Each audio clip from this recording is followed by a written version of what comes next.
Nothing says movie night like switching between 12 different streaming services to find the movie you want, only to realize that the subscription you need ended back when Obama was still in office. The sad truth is that it wasn't always this hard. You used to just ask a human being for Planet 51 instead of typing it out on a one-line keyboard. The video rental store was the place where dreams came true, if your dreams were about microwave popcorn and American Girl doll movies. Now that they've been gone for a while, people are starting to realize, I think we jumped onto the streaming thing a little too quickly. Today, I want to go over what made video rental stores so special, the deeper beauty behind them as a concept, and share with you some stories about what people truly miss about video rental stores. Now, let's be kind and rewind.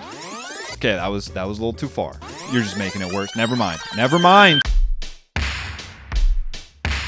The first thing about video rental stores is that they're a physical place. That means this could happen to you at them. You're actually there. You can see all the covers. You could walk up to the DVDs and read the back of them. Hell, you and your friends could split up, divide and conquer, try to find the best movie instead of all being crammed together on a couch to the point where your nuts are turning purple scrolling through Netflix together. What sticks out most about this whole physical thing is that these stores had a limited selection. Humans are only human. You give us too many options, we'll freeze up and choose Rush Hour 2 again. When given a limited selection, not only is it easier to choose what you want to watch, but you feel more satisfied with your decision. There's no urge to go from Netflix back into Disney Plus because, I don't know, maybe they dropped Chicken Little 2 while we were in Netflix for 15 minutes. On the topic of Netflix and streaming, what happened to movie quality? I was watching Zootopia the other day, and anytime a scene would be like half dark, it looked like a live leak video. The bitrate is just so awful, and for those people who put up the bitrate video for people who don't understand what bitrate is. Video bitrate is a very subjective measure. That shit does not happen with the physical DVD. I don't want to dwell on streaming because I've talked about this before, but whoever invented the autoplay feature on the homepage of Netflix or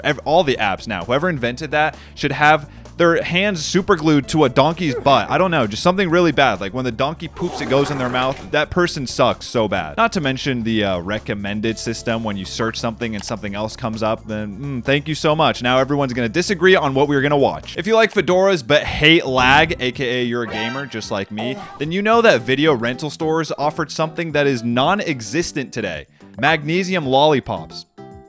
That was for my stand-up set on Mercury. I don't know how that got in here. I meant to say video game rentals. The closest thing we have to video game rentals now is Xbox Game Pass. But that's like cleaning an elephant with a toothbrush when you could just shove that thing in a car wash. I don't want to wait hours for a game to download. You were able to just find a game, rent it out, pop it in, no subscriptions, no downloads. I'm aware that all physical games need a download now, but this point still stands. I would rather have to download a quick update than 150 gigabytes of some stupid fucking game. I also have something called a life, so my hard drive is too filled with Rhett and Link fanfiction to fit something as pointless as 120 gigabytes of The Witcher 3. I've played more games that I don't own from Blockbuster than games that I do own from my own Steam library. I don't know how long I've owned Lego City Undercover, aka Lego GTA, but I know I've played Poke Park, which isn't even in my house, more than that. I used to always rent Just Dance because I was too embarrassed to own it, but I still knew that my little body needed to express itself through rhythm. There really is no good way to transition from that, so let's start talking about the convenience of rental stores. Video rental stores had everything you needed for a proper movie night all in one place, excluding friends. They wouldn't let you rent out a person for just one night. Yeah, I could go to Walmart and get candy, popcorn, and a tire while I'm there, but it's not as special as getting the former two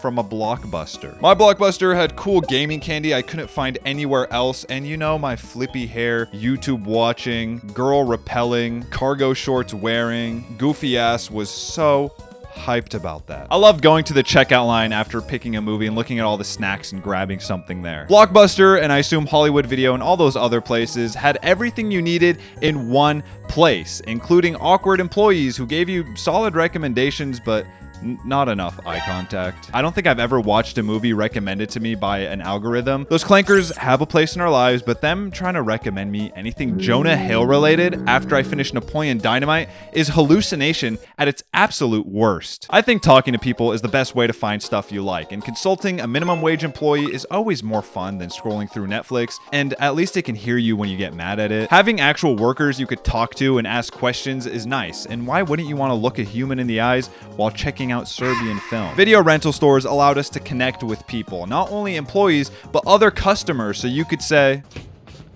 I love the Superhero Squad show. Why want to see my infinity sword? For many people, these places became hangouts. You could meet people, see what other people were watching, get a restraining order, and even get recommendations from other customers or employees. There was a culture around video rental stores, and it was becoming a ritual in our lives. The real beauty in video rental stores was in the ritual of it all, and not this kind of ritual. Now show us your devil stones.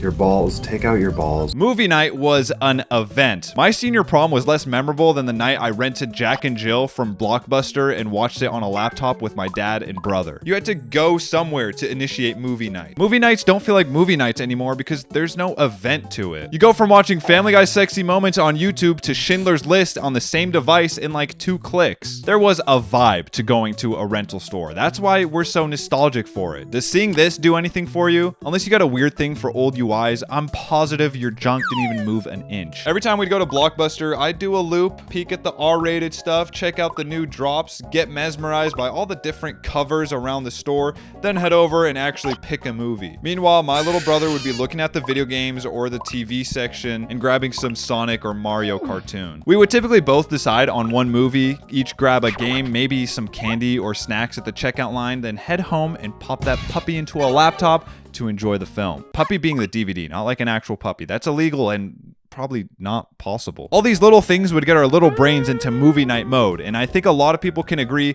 this is what made movie night feel like an event. You weren't sitting on your ass hunting through a bunch of streaming services to find Hoodwinked 2.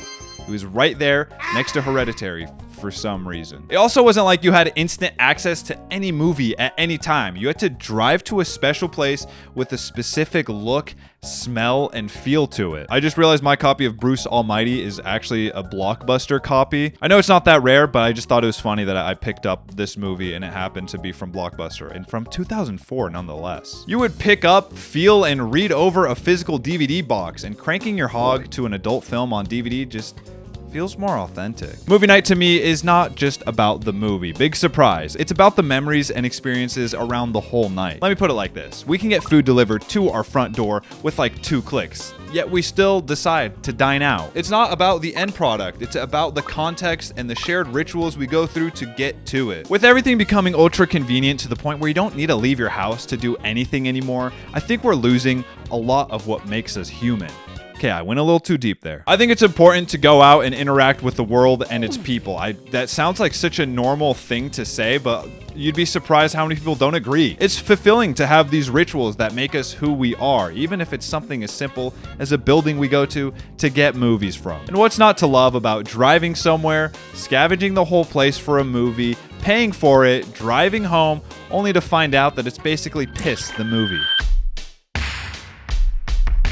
Before we wrap, I wanted to see which of these movies tastes most like its plot. I'm just kidding, I'm on a diet right now. Sometimes when I make these videos, I don't know if I'm completely off base, to be honest. I do my research, I try to see what people are saying and what's going on in the world, like objectively. If a science research needs to be read, I will read through the results of it. I do like to think that I'm typically on the mark with these things. I mean, most of this shit is opinion-based, but when it comes to truth, I try to be as close as possible. What I'm trying to say is I wanted to see if I was completely off base with this. I wanted to talk to people and see if the things that I missed about video stores were really things that people cared about. So after asking around, this is what I found out people really miss about video rental stores. I miss putting the tape down the chute, and inside it was cozy, cool carpet. And I liked looking at all the pictures on the tape. I liked renting video games for really cheap just so I could try them out. PS2. I don't know why PS2 is in there. Low-key, even if Blockbuster was back, I wouldn't even go. Haha. That was the only person that said that, so you. I like renting all the American Girl doll movies and talking to someone to get help, and it was just some freaky pimple face fucker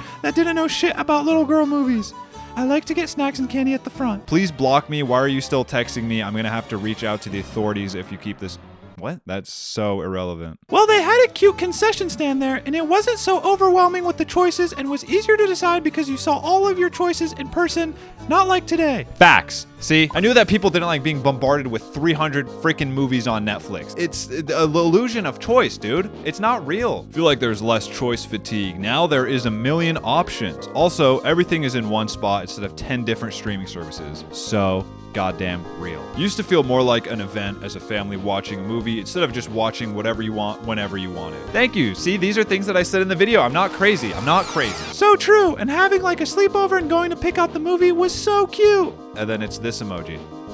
The smell and the excitement of renting something completely random, not knowing it's gonna suck and just finding out on your own that it sucks and vice versa. This is a big thing. I don't like how reliant we are on reviews before watching a movie. I mean, movies like Diary of a Wimpy Kid, which are cinema classics by this point, have like a 6 or something on IMDb. I wouldn't have watched it if I knew it had a 6. I thought I was going into a 10 out of 10 movie. I came out with a 10 out of 10 experience, so why should I care about the rating? It's fun to just go into things and figure them out for yourself. Stop using other people for validation, but also listen to my opinions. Also, renting video games with my brother, because if it sucked, you just gave it back, or you discovered your new favorite game and then you asked for it for Christmas and keep it forever. It was a great place to demo games. Really big thing that I didn't even consider when going into this video, so I'm very glad that was brought up and put it back on my radar, because it's true. You can't try out games anymore. I mean, I think you can, and I'm pretty sure you probably have access to more games than ever before to just demo. My point being is you still can try them out with different services that you pay for, but you have to sit there and download it. Like, that is so annoying. I have to make space every time I want to do anything on my computer. I would love to have that experience of just wanting to play a new game,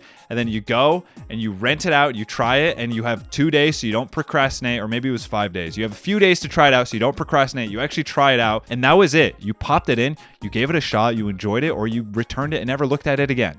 Why can't we do this anymore? And Blake Griffin, pipe the down about GameFly. I'm not getting GameFly. I'm not gonna wait for a game to be delivered to my house. I rented games far more often than I rented movies or shows. And the main thing I remember about that is racing to reach the end of the game before my 5-day rental period was up. Oftentimes, I would get so close, but my rental would expire right before finishing it. The adrenaline rush of playing through a game you've never touched before as fast as possible would always hit hard. Yet another person craving the video game rental aspect of this thing. I don't see anyone being like, oh, I love my Game Pass subscription. Everyone hates Game Pass. I like the idea that when you went in there, you had no idea what you could find, and you would pick something solely based off how the cover looked. There wasn't a trailer to watch or any other info, and once you made your choice and took it home, you couldn't press the back button and pick something else. It forced you to see something through, even if it didn't immediately grab you. Sorry, that's supposed to be my girl voice. So you know when the story was from a girl.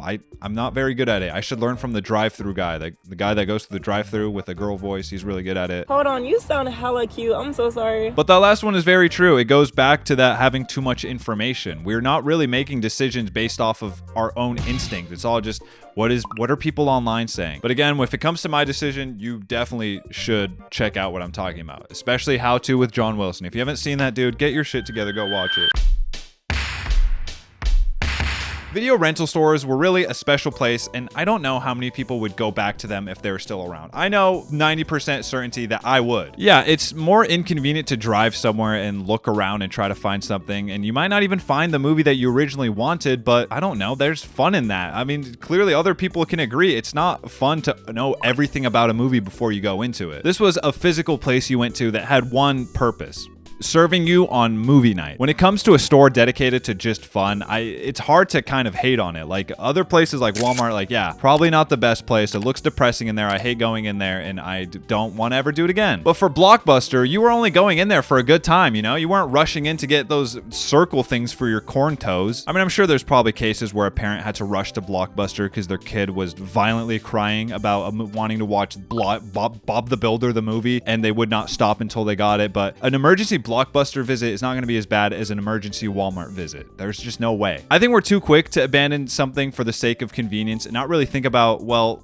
is the convenience really worth it? Because for me, I don't know if it is. Paying for like 5 different streaming services and not even having the movie I want every time is just, what is the point? What is the point? Everything gets moved around. I don't need to get into streaming services, but you get what I'm saying. I'm really trying not to look at it through like a nostalgic lens. I'm trying to be objective about this thing, but when I think back to 3 nights ago when I had a movie night in here, we still had to go out and get snacks and stuff. Why not also grab the movie while we were there? We could have done it all in one place, and it wouldn't have looked like a live leak video anytime it got slightly dim in the movie. Not to mention trying to log in, dude. Oh my God. And sometimes streaming services don't want to work on specific browsers. What is that? Video rental stores mattered. I know so many people that were still going to them as they died. It wasn't like everyone was on board for the whole streaming thing. We were slowly being moved over, but I still found a lot of joy in going to an actual place to get my movies. The funny thing is, there are still a handful of video rental stores around here that have been going for quite a while and don't show any signs of stopping, so there still is a market for it. Video rental stores were a special place, and I believe they were an important part of our culture. Go ahead and give that subscribe button a little chondle if you want to see these videos every week. You can also check out my Instagram and newly launched TikTok. I also have a store with all these things that I made on it. Check that out if you're interested, and thank you so much for watching till the end.